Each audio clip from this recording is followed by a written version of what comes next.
하나님 말씀 빌립보서 2장 9절에서 11절입니다. 이러므로 하나님이 그를 지극히 높여 모든 이름 위에 뛰어난 이름을 주사 하늘에 있는 자들과 땅에 있는 자들과 땅 아래에 있는 자들로 모든 무릎을 예수의 이름에 꿇게 하시고 모든 입으로 예수 그리스도를 주라 시인하여 하나님 아버지께 영광을 돌리게 하셨느니라. 아멘. 아멘.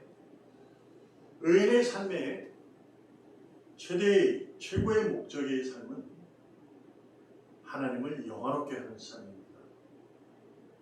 오늘 본문에서 바울은 빌립보 교인들에게 하나님의 영광을 위해서 사는 삶이 바로 십자가에서 죽으시고 무덤에서 살아나신 예수, 그를 주님이라 부를 때, 시인할 때, 곧 부른다는 걸로 끝나는 것이 아니라 시인한다는 얘기는 받아들인다는 거예요. 그것이 곧 무엇으로? 믿음으로. 그런 것이 바로 하나님께 영광에 된 삶이다. 아멘. 이렇게 심주어 증언하고 있습니다. 그래서 오늘 제목은 주님만을 높이자라는 겁니다. 의인의 삶은 주님만을 높이는 삶이 우리의 운명이고 숙명입니다.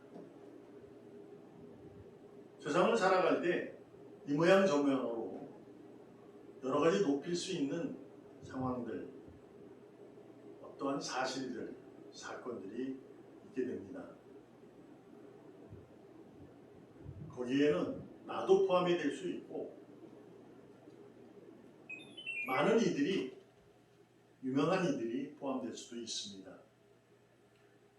그러나 의인에게는 그 모든 사실 사건들 자체가 하나님께서 이루시는 능력이고 그분의 손길이고 그분의 계획이기 때문에 그 가운데서, 그 사실과 사건 가운데서 주님만을 높이는 삶이 바로 복된 삶이고 하나님의 사랑을 듬뿍 안고 가는, 하늘나라를 소망을 두고 가는 삶인 줄로 믿습니다.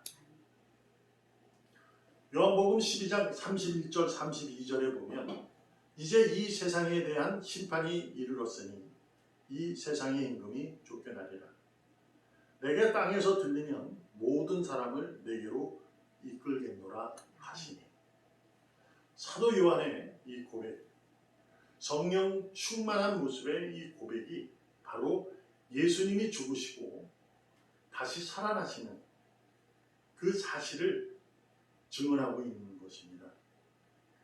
십자가에서 자신을 낮추시는 죽음을 통해서 오히려 높아지신, 무덤에서 살아나신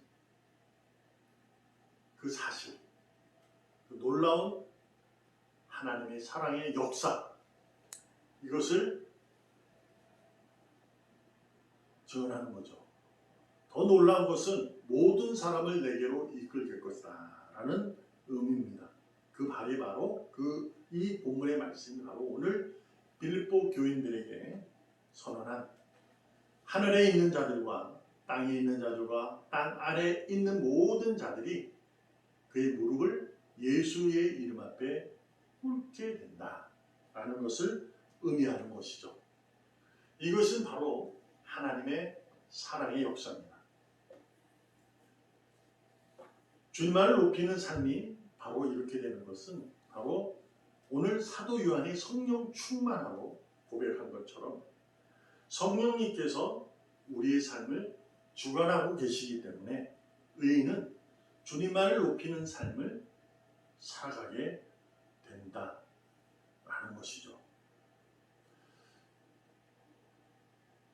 특별히 이 땅의 삶 가운데서 믿음을 놓지 아니하고 세상의 모든 일 가운데서 주님만을 높일 수 있는 삶이 되어야 함에도 불구하고 고난과 눈물과 슬픔 때문에 우리가 넘어지기 일수이나 그럼에도 불구하고 믿음으로 그 삶을 지켜내는 것은 지켜야 하는 이유, 그 운명인 삶은 바로 다시 오실 주님이 있기 때문입니다.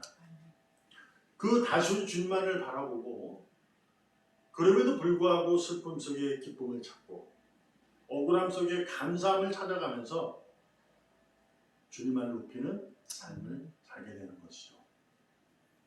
자주 말씀드리지만 사탄의 유혹은 그냥 유혹일 뿐입니다. 유혹에 넘어간다는 것은, 미혹된다는 것은 한 가지가 부족하기 때문이죠. 무엇일까요?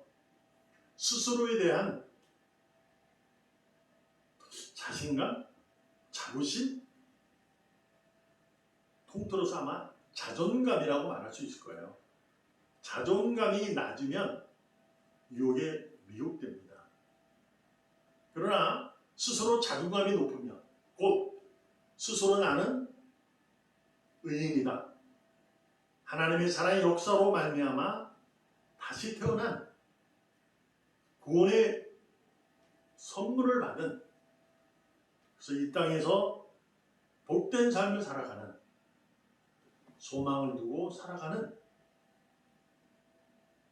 의로운 자다라는 것이 자존감으로 확신이 있다면 유혹은 유혹일 뿐 이기게 됩니다.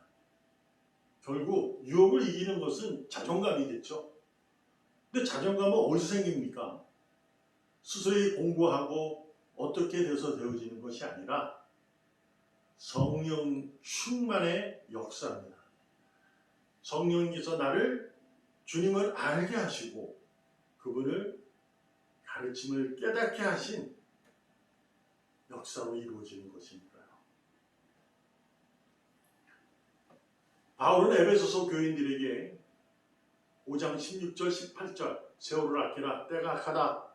그러므로 어리석은 자가 되지 말고 오직 주의 뜻이 무엇인가 이해하라. 술 취하지 말라. 이는 방탕한 것이니 오직 성령으로 충만함을 받아라. 성령이 강림하여 하나님의 자녀가 된 것은 사실이지만 성령은 늘 충만하셔야 합니다. 성령을 받는 것이 아니라 성령은 이미 우리에게 함께 하시니 그 함께하는 충만함을 우리가 누려야 한다는 것이죠. 누려야 한다는 것은 우리가 애쓰고 노력해야 되는 거예요. 답이 나옵니다. 세월을 아끼는 겁니다. 술 취하지 않는 겁니다. 술 마시지 말라는 것이 아니에요. 세상을 따르지 않는다는 거죠. 그래서 어리석은 자가 되지 말고 주의 뜻이 무엇인가 이해하라, 분별하라 이렇게 되는 거죠. 어리석은 자가 어떤 거예요? 교만한 자가 무엇이라고 말씀드렸어요? 하나님을 몰라 나는, 그러한 자는 아예 관심이 없는 겁니다. 하나님을 알면서 세상과 함께 있는 자, 이것이 바로 어리석은 자예요. 세상에 살면서 오직 주님의 뜻을 분별하여 제대를 따르지 아니하고 하나님의 뜻을 분별하는 자가 바로 성령 충만한 자입니다. 그러므로 오늘도 여러분과 저는 주님만을 높이는 목적을 두고 살아가야 하는데 우리가 오늘도 성령 충만, 곧 시간마다 하나님의 사랑으로 채워가고 그 사랑 앞에 무릎을 꿇는, 곧 겸손함과 인내하는 충성으로 주님이 다시 오실 그날까지 주님만을 높이는 복된 삶을 살아갈 줄 믿습니다. 그 과정 가운데 사탄의 유혹이 있다면 충분히 이길 수 있습니다. 그 사탄의 유혹을 이겨내며 빛의 길로 당당하게 용기 있게 걸어나가기를 주님의 이름으로 축복합니다. 아멘. 기도합니다. 하나님 아버지 감사합니다. 오늘도 주님의 자녀로 하나님의 영광을 위해 살기를 소망하오니 아멘. 오늘도 주님의 사랑을 기억하게 하시고 그 사랑 앞에 무릎 꿇게 하셔서 주님만을 높이는 복된 삶을 살아가게 하여 주시옵소서. 살아계시는 예수님의 이름으로 감사하며 기도합니다. 아멘.